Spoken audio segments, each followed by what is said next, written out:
Hello, everybody. It's me, Carmine DeStefano, the BookMan.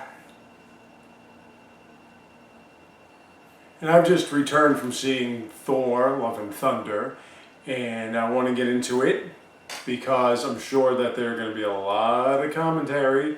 It's going to be a lot of commentary from those YouTube Gestapo that don't like to see women in starring roles, or women that might be considered feminist or empowering and don't want to hear anything about any kind of love that might not be fully heterosexual or whatever. So I know that there's going to be a lot of commentary about certain things that have nothing to do with the movie itself. And I know that they're going to go off and they're going to say a lot of dumb shit. I want you to know that this is actually a review of a movie from somebody that is a lot older than most of those guys, that has studied this a lot longer, when writing was writing, more or less, when there was still some kind of mentoring and art form to writing that understands the nuance of screenplay writing and all that comes with making movies or making storylines. And somebody that read the comics. I read most of the series of Jane Foster, The Mighty Thor, when she became Thor. I read The God, the Gore Butcher, Thor, God of Thunder. I read the comics that these things are based on. I do my research. And I can tell you that how the Marvel Cinematic Universe can take two comic series and put them together to make one movie about love, because that's what the theme is, love. It's really, really incredible. It's really incredible how they do it. It's incredible how they can make these comic stories, a lot of which comic fans didn't like, a lot of which were just dumb shit, or had a lot of stupid shit going on in them, that they can take them and they can make them into actual universally acceptable and incredibly enjoyable movies that are good. It's a good movie. There's nothing that you can say about it in terms of its fundamentals, in terms of its art, its writing technique, its literal ironies, its rhythm, its theme. There's nothing you can say about any of that stuff. I mean, you're going to hear stupid keywords like pacing and how they just keep making jokes. But really, first off, comic books are colorful, okay? When I see the trailer for Black Adam being as dark as it is, just film-wise, that's not a comic book movie. That's some 15-year-old, I've said it before, that's some high school kid wearing black eye makeup, coloring their hair dark black, going all gothic, writing dark poetry in the corner of their room, thinking that they're so mature and serious because they're dark. That's not real dark seriousness in terms of actual art, in terms of actual writing. This is fucking dark. Okay? This is serious shit. Christian Bale, when he's on the screen, is serious shit. He's not screwing around. And I know he doesn't have the same nose, and he doesn't have the hooved feet, but making him more humanized gives it a little bit more punch when it comes to everyone's favorite word, relatability.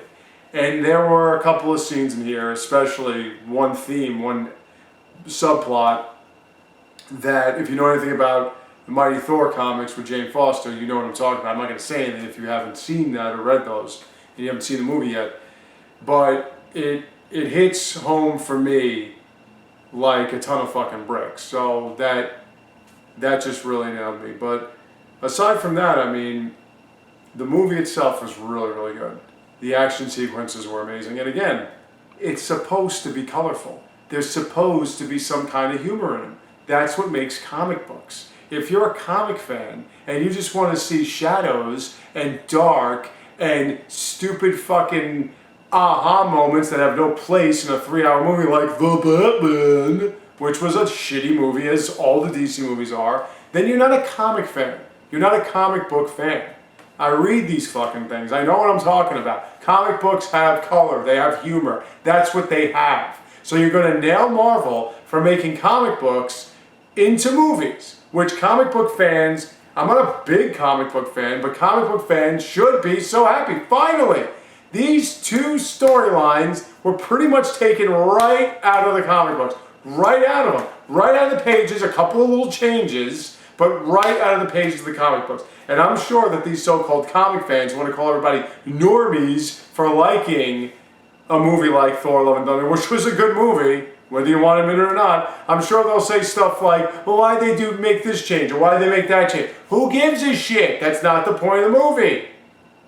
You take little things, you nitpick the smallest, most mundane details, which is not critiquing, that's personal preference. You don't look at the big picture. It's not the little details, it's the big picture. You don't look at what's actually being made. You just don't like it, and then you nitpick little things, and then of course try to justify it with your leftist agenda bullshit, and you ruin it for everybody else. Shut the fuck up. You don't know what you're talking about.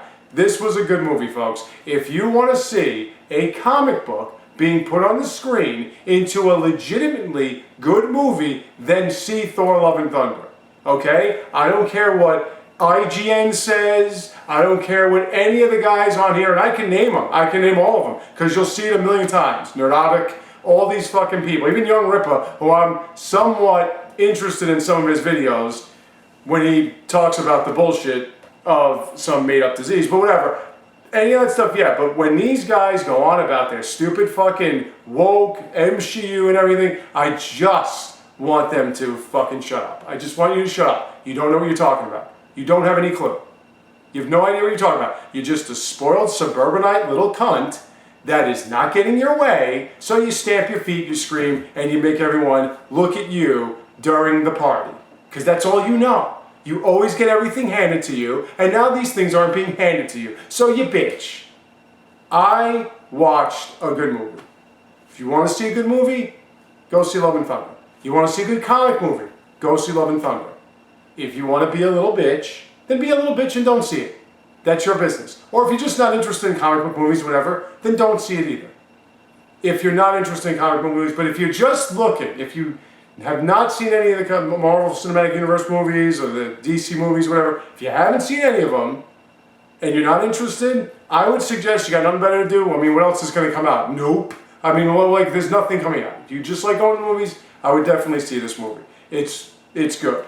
And it's fun to watch. Thank you all for watching. More views soon to come. So stay tuned, take care, and have a great day.